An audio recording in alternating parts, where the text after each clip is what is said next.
5 seconds to go.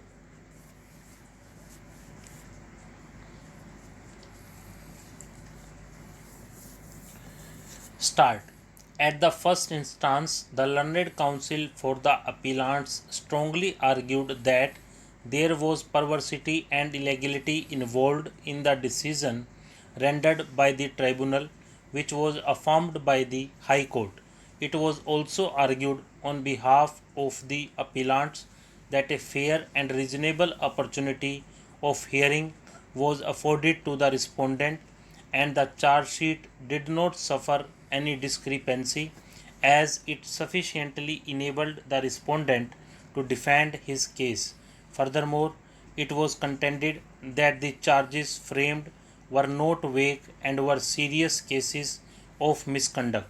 It was further argued that the tribunal and the High Court had appreciated the evidence wrongly, and it would not be in the interest of appellant company to keep a workman who has developed the habit of abusing superiors with filthy language and disobeying their orders. Accordingly, the learned counsel for the appellants prayed for setting aside the judgment of the High Court as well as of the Industrial Tribunal and restoration of the order of dismissal passed against the respondent.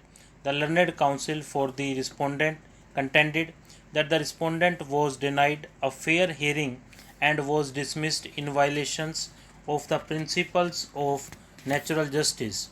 It was argued on behalf of the respondent that the charge sheet did not contain the specific abusive language, and thus it was difficult for him to defend his case. He further argued that the respondent was not furnished with a list of witnesses and copy of the documents to be treated as evidences and materials on which the management was to rely, and he was also denied a chance of being represented by a lawyer or a representative who is equipped with legal background during the inquiry proceedings. Learned counsel for the respondent also contended that the appellants had not presented before the court any documentary evidence to prove that he had on earlier occasion misconducted himself and was thus in a habit of disobeying his superiors.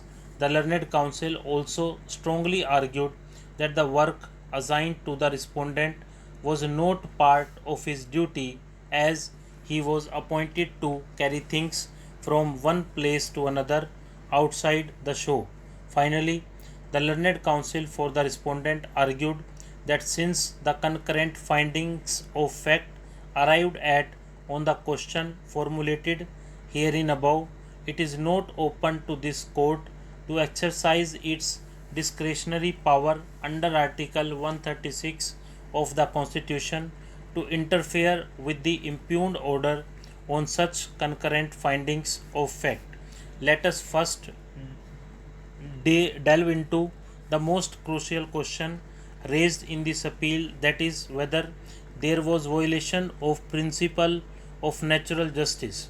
Principle of natural justice is attracted whenever a person suffers a civil consequence or a prejudice is caused to him by an administrative action.